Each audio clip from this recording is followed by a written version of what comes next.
Good afternoon and welcome to NYFP. On this Friday afternoon, major U.S. stock averages are all higher by at least half a percentage point. Now, the Dow Jones Industrial Average has also recovered the 14,500 level today. Joining me on this Friday afternoon is Peter Cardillo of Rockwell Global Capital. Peter, good afternoon. Thanks for joining me again. Nice to be back. Well, here we are on this Friday afternoon. There's some cautious optimism regarding Cyprus. It has been quiet on the economic data calendar, and the clock is ticking for Cyprus to come up with a plan. So what can we expect over the weekend? I think we'll probably see that they're going to accept the EU bailout plan. It might be somewhat modified. I think, they have no choice, and I think that the hard line taken by Germany is going to soften in the sense that there'll be a tax on deposits, but probably at a lesser rate. And so that helps them to get out of this crisis and keeps them within the Eurozone.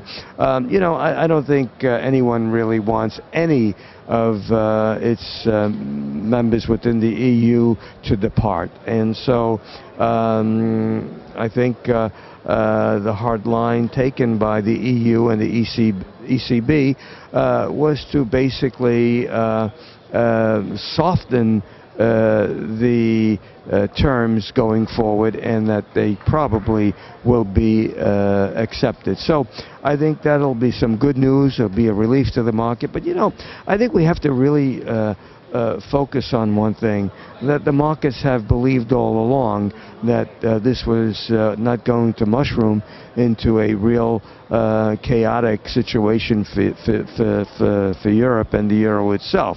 And the evidence is that, yeah, we've had some pullbacks, but the pullbacks have been minor.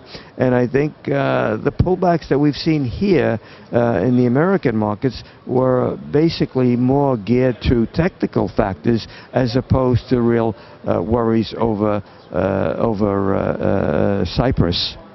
And speaking of market support, since we've spoken, we had the Fed rate decision as well as the FOMC forecast and Bernanke speaking. Now, next week, Bernanke will be meeting with the IMF chief economist as well as the Bank of England governor in London. Can we expect anything of significance out of that meeting?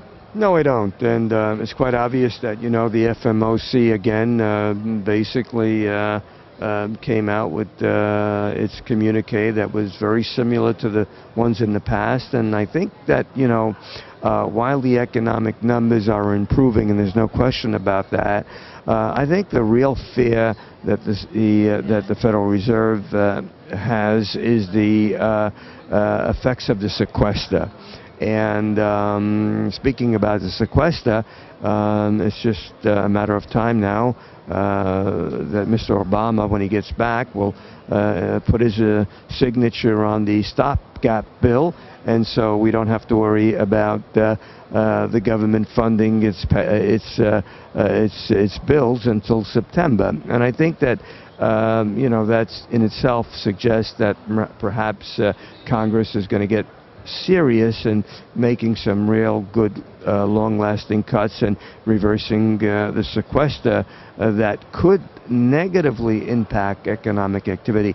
And that brings us back to why I think the Federal Reserve went out of its way, that is the FOMC went out of its way not to indicate an early exit of the stimulants or a reversal of the balance sheet. So, all things being equal, I've said this many of times and I'll repeat it again,